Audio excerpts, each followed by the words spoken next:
السلام علیکم پیارے دوستو۔ تو آج کا سبق ہے ہم لوگ کا تھوڑا سا ٹف ہونے والا ہے، کیونکہ یہی قاعدے حروف اقفا کے بعد زیادہ آنے والے یہی قاعدے ہیں قرآن مجید میں۔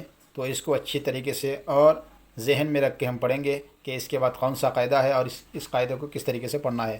تو چلو میں تختی پڑھ کے اس کے بعد آپ کو ڈیٹیل میں سمجھاؤں گا، میرے ساتھ میں بنے رہے، ٹھیک ہے نا؟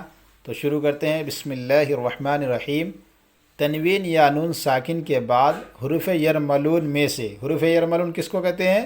اسے کہتے ہیں، دیکھو، یا واو میم نون یومن، اس کو کیا کہتے ہیں؟ حروف یرملون۔ حروف یرملون میں سے یا واو میم نون یومن دوسرے کلمے میں آوے تو غنہ کے ساتھ ملا کر پڑھیں گے۔ کیسے پڑھنا ہے؟ غنہ کے ساتھ ملا کر پڑھیں گے۔ اس کو ادغام مال غنہ اور ادغام ناقص بھی کہتے ہیں، چاہے تو ادغام مال غنہ بھی بول سکتے، چاہے تو ادغام ناقص بھی کہتے ہیں۔ قاعدہ کیا ہوگا میں آپ کو یہ پڑھ کے آپ کو پھر سمجھاتا ہوں۔ اور پڑھنا کیسا ہے؟ دیکھو، غنہ اس طریقے سے کرنا ہے اس کو، جیسے خیرن یرہ، رین ایسا پڑھنا ہے، خیرن یرہ۔ دیکھیے یہ قاعدہ تو آپ کو معلوم ہی ہے، یا ساکن سے پہلے زبر ہے تو یاری نہیں، پیچھے پڑھ چکے ہیں، خالی میں اس کا قاعدہ بتا دیتا ہوں۔ جیسے دو زبر تنوین کے بعد کیا آ رہا ہے سامنے؟ حروف یرملون میں سے یا ہے نا، تو اس کو کیسا پڑھنا ہے؟ غنہ کے ساتھ پڑھنا ہے، جیسے خیرن یرہ لقوم یوقنون۔ قاعدہ تو معلوم ہے، یہ سب قاعدہ تو معلوم ہے آپ کو، پھر بھی ایک بار ٹیسٹ کے لیے بتا دیتا ہوں۔ یہ کون سا قاعدہ ہے؟ دیکھو پورا یہاں سے یہاں تک قاعدہ میں آپ کو بتاتا ہوں۔ جیسے یہ حرکات ہو گیا، یہ واولین ہو گیا، واو ساکن سے پہلے زبر، یہ دو زیر تنوین کا ادغام یا، ذہن میں رکھنا، ٹھیک ہے؟ اس کے بعد حرکات، واو مدہ حرکات، یہ سب قاعدہ تو میں کئی بار پیچھے پڑھا چکا ہوں، لیکن میں خالی یہ قاعدہ کا بتا دیتا ہوں آپ لوگوں کو، یہ ذہن میں رکھ لینا، ٹھیک ہے نا؟ لقوم یوقنون می یومن، دیکھو قاعدہ کون سا ہے؟ نون ساکن کے بعد حروف یرملون میں سے یا ہے، یہ ذہن میں رکھنا۔ یہ چار قاعدے ہیں نا، یا واو میم نون یومن، یہ دیکھ لینا، نون ساکن کے بعد، تنوین کے بعد، دو زیر تنوین کے بعد، دو پیش تنوین کے بعد سامنے کا حروف دیکھ لینا، ٹھیک ہے نا؟ من یقول، یہ دیکھو یہاں بھی ویسی ہے، نون ساکن کے بعد سامنے کون سا حرف؟ یا ہے، تو اس کو ذہن میں رکھ لینا، ٹھیک ہے نا؟ وجوہ یومئذ، یہ دیکھو دو پیش تنوین کا ادغام یا، ٹھیک ہے نا؟ قاعدہ پوچھے تو ان یشاء، نون ساکن کے بعد سامنے حروف دیکھ لو، کون سا حروف آ رہا ہے، یہ آپ لوگ پہچان لو، ہر قاعدہ میں نے بتاؤں گا۔ الہا واحدا، الہا، دیکھو دو زبر تنوین کا ادغام واو، یہاں پہ ادغام یا آ رہا تھا، ادغام واو آ رہا، تو اس کو قاعدہ یہی پوچھیں گے، دو زبر تنوین کا ادغام واو، ٹھیک ہے نا؟ رحیم، پڑھنا اس طریقے سے، رحیم غنہ کے ساتھ، رحیم ودود ان وہبت، اس طریقے سے پڑھنا ہے۔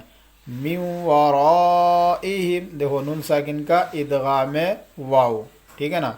جنات وعیون، جنات وعیون، ایسا پڑھنا ہے، ٹھیک ہے؟ دو زیر تنوین کا ادغام واو۔ موعدہ، موعدہ، اس طریقے سے پڑھنا ہے۔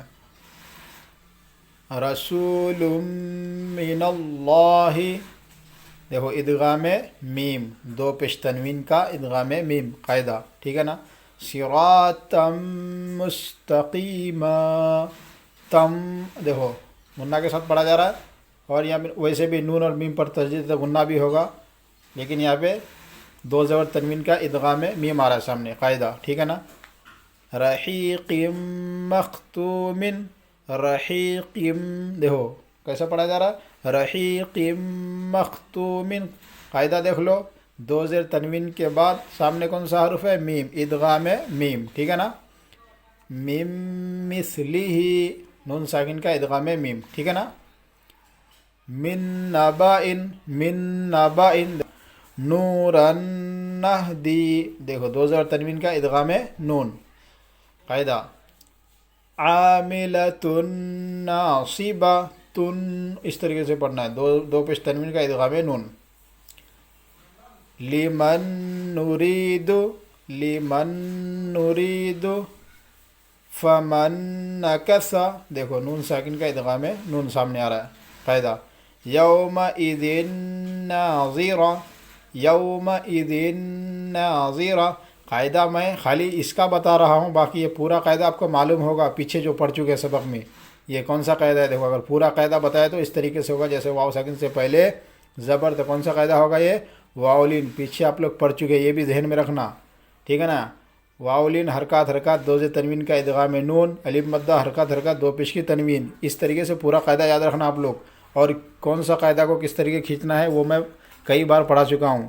واو ساکن سے پہلے زبر ہے تو واولین اس کو کھینچنا نہیں ہے، جلدی پڑھنا ہے، حرکات کو کھینچنا نہیں ہے، ٹھیک ہے نا. یہ بھی قاعدہ پورا یاد رکھنا، خالی میں مین قاعدہ بھی بتا رہا ہوں اس میں، کیونکہ یہ سب قاعدہ تو آپ لوگ پیچھے پڑھ چکے ہیں. اگر جو پہلی بار اس ویڈیو کو دیکھ رہے ہیں وہ پیچھے سے شروع سے پڑھ کے سامنے تک آئے، ایسا نہیں کہ یہاں سے اسٹارٹ کر کے یہیں سے پڑھ لے. کوئی بھی اگر اس ویڈیو کو دیکھ رہے ہیں تو وہ شروع سے پڑھ سکتے ہیں جو پہلی بار دیکھ رہے ہیں. اگر جو ساتھ میں ہے تو اس کو تو معلوم ہی ہوگا کہ یہ قاعدہ یہ ہوگا، یہ کون سا قاعدہ یہ ہوگا.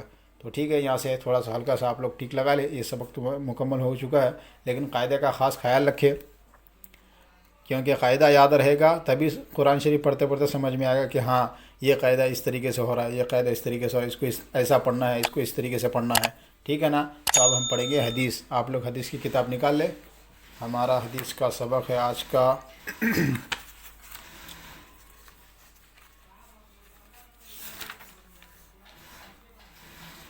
حدیث نمبر 35 آج کا ہے. یہ آج کا سبق ہے ہم لوگ کا، حدیث نمبر 35. وعدہ، العدۃ دینن، العدۃ دینن، وعدہ قرض کے برابر ہے. کسی کے ساتھ وعدہ کر لیے لیکن وعدہ خلافی کرے تو کتنا بڑا گناہ ہے، قرض کے برابر گناہ ہے اس کا، ٹھیک ہے نا. تو وعدہ قرض کے برابر ہے، یہاں سے آپ لوگ ٹھیک لگا لو. ٹھیک ہے، تو ملتے ہیں نیکسٹ ویڈیو میں، تب تک کے لیے اللہ حافظ.